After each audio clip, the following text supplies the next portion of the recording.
Тұрдақын Жексенбай. Балалық. Ауылда тұратынбыз. Менің мектеп табалдырығын алғаш аттаған жылым болатын. Бір күні аулада ақ күшімді ойнатып жүредім.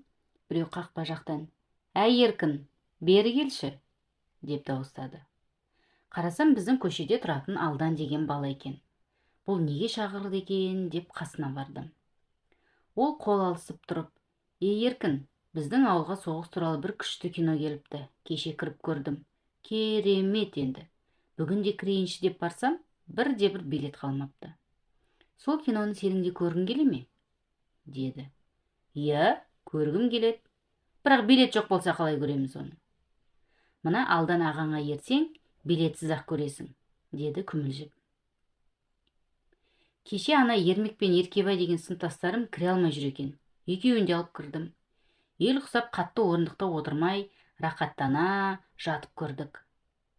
Сонда оны қай жерде рақаттана жатып көреміз? «Өй, оны барғандақ білесің. Қазір айтсам қызығы кетіп қалады. Сонда киноны тегін көреміз бе?» «Өй, сен де қызық екенсің. Тегін кино болушы ма еді? Дегенмен арзандау. Бір билеттің ақшасын төлесең, бүгін де ертең де көресің». «Сонда біреу тегін деген сөз емес пе?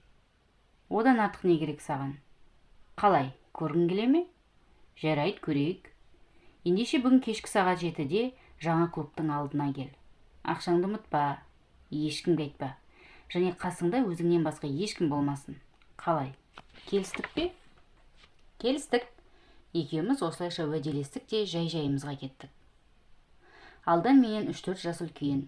Мен 1-ші сыныптың, ол 4-ші сыныптың оқушысы. Өзі қолынан біраз нәрсе келетін пысықай бала болатын. Киноға кірудің де бір амалын тапқан ғой, онысын өзі айтқандай бара көрерміз дедім ішімнен. Уәде бойынша сағат 7-ге қарай жаңа клубқа бардым. Адам көп екен. Бір уақытта жан-жағына жалтақтай қарап Алдан да жетті. Мені көріп кәдімгідей қуанып қалды. Шетке шығарып ақшасын алды да: «Мына қаптаған адам кіріп болсын, ермектер де келсін», деді. Күн батып, қас қырая бастаған. Сәлден кейін-ақ клубтың есігі айқара ашылып, адамдар ішке кіріп болды. Біз күткен Ермек пен Еркебай да келіп жетті. Алдан жан-жағына сақтана қарап: «Ал, кеттік», деді. Клубты сыртынан айналып, артқы басына бардық. Төбе мен шатыр жұмыстары әлі толық біте қоймаған. Бірақ клубтың бұл басы ашық тұр екен. Бір талай тақтай мен құрылысшылардың саты ағашы жерде айқасып жатыр. Алдан сатыны көтеріп, қабырғаға сүйеді де өзі алдымен төбеге шықты. Одан кейін Ермек пен Еркебай, ең соңында мен шықтым. Шатырдың іші сырт жақтан гөрі қараңғылау екен. Алдан төбенің орта шеніне, Ермек пен Еркебай одан берірек жайғасып жатты. «Еркін, бері кел», деп Алдан мені сыбырлап шақырды. Көрмеген жердің ой шұқыры көп емес пе? Қараңда оған жетудің өзі мұң болды. Төбеде бос жатқан ағашқа аяғым шалынып, жығылып қала жаздадым.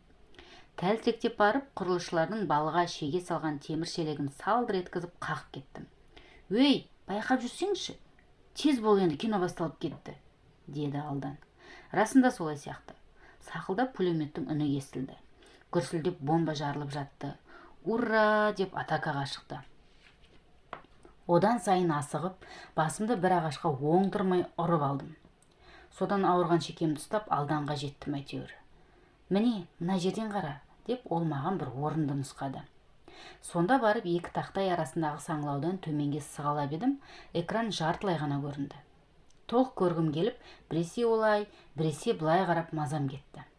Соны байқаған Алдан: «Қалай, жақсы көрінбей жатыр ма?» деп сыбырлады. «Иә», дедім мен. «Онда бері кел». Еңбектеп қасына бардым. «Міне, мына жерден қарап көр», деп ұзынша бір саңлауды нұсқады. Соған барып етпетімнен жата қалып сығалап едім, экран толығымен көрінді. Қыбыр етпей жата қарадым.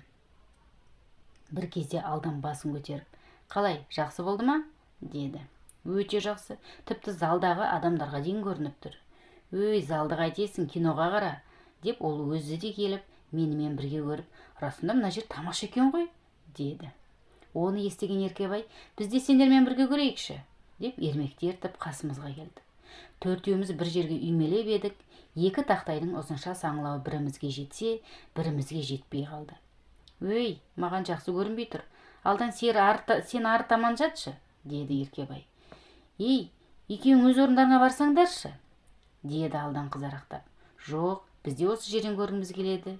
Енді сендер біздің орынға барыңдар, деп Еркебай да қырсыға қалды. Маған ғой кино жақсы көрініп тұрды. Оқиғасына қызығып, енді не болар екен деп жатқанымда, орынға таласқан Алдан мен Еркебай бірін-бірі итеріп жұлқыласып қалды.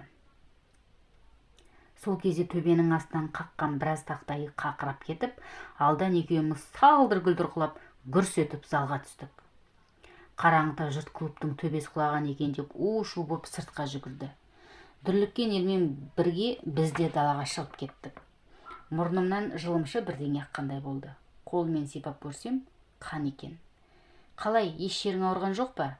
Деді Алдан. Жоқ, ауырған жоқ. Жаңа құлап түскенде сенің басыңа ұрып алып едім, аздап мұрным қанапты. Ештеңе етпейді. Менің шекем орындыққа оңбай тиді. Міне ісіп кетті. Аздап ауырып тұр. Айтпақшы, ермектер не болды екен? Дедім мен. Өй, олар құлаған жоқ, төбеде қалды. Еркебай бұзық құласа болатын еді. Алдан екеуміз көзге түсіп, әшкере болып қалмайық деп, бүкіл арадан дереу тайып тұрдық. Біраз жерге дейін бірге келдік те, жол айрықта ал сау бол, десіп, үйді үйімізге кеттік.